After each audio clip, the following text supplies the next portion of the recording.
আপনারা জানেন যে tourism and hospitality management department একটা হচ্ছে সার্ভিস বেসড হচ্ছে স্পেশালিস্ট হচ্ছে ডিপার্টমেন্ট। এখানে যে চতুর্থ শিল্প বিপ্লবের যুগে এসে আমাদের শিক্ষার্থীদেরকে হচ্ছে যে গবেষণা ভিত্তিক যে শিক্ষা এবং প্র্যাকটিক্যাল নলেজ গ্যাদার করার জন্য আমি বিশেষ করে আমি যে বিষয়টাকে প্রায়োরিটি দিই সেটা হচ্ছে ক্লাসে থিওরি পড়ানোর পাশাপাশি কিভাবে একটা কোর্সকে ইফেক্টিভ করা যায়, এটাকে শিক্ষার্থীদের কাছে বোধগম্য করা যায়।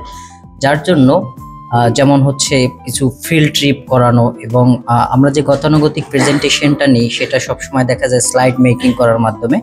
কিন্তু ট্যুরিজম ইন্ডাস্ট্রির যেহেতু এটা একটা যে আমাদের যে ডেস্টিনেশনগুলো আছে, অ্যাট্রাকটিভ প্লেসগুলো আছে, এগুলোকে পোর্ট্রে করে স্টার অথবা হচ্ছে আমাদের ওয়ার্কশিটের মাধ্যমে যখন স্টুডেন্টরা প্রেজেন্টেশনটা দিবে তখন এটা আরও ক্রিয়েটিভ হবে, তারা ফিল করতে পারবে, তারা হচ্ছে রিসার্চ করে সেখানে ট্যুরে গিয়ে তারা ফিল্ডে গিয়ে সশরীরে ইনফরমেশনগুলো, তথ্যগুলো, ফ্যাসিলিটিস যা আছে, প্রবলেমস কি আছে, পটেনশিয়ালিটি কি আছে, সেটাকে জেনে এসে সেটাকে ধারণ করে তারপরে এই পোর্ট্রে করে প্রেজেন্টেশনটা দিলে হবে কি এই ইন্ডাস্ট্রি সম্পর্কে তাদের আরও নলেজটা আরও ডিপে তারা জানতে পারবে। এই কারণে তাদের ক্রিয়েটিভিটি বাড়ে, তারা হচ্ছে টিমওয়ার্কটা বাড়ে, টিমওয়ার্ক তারা কাজ করতে পারে এবং ওভারঅল দেখা যায় যে কোর্সটা আমি পড়াচ্ছি ওই কোর্সটা তাদের কাছে মোর ইফেক্টিভ হয়, তারা আরও ভালো করে শিখতে পারে। সো এটাই হচ্ছে আমার মেইন পারপাস।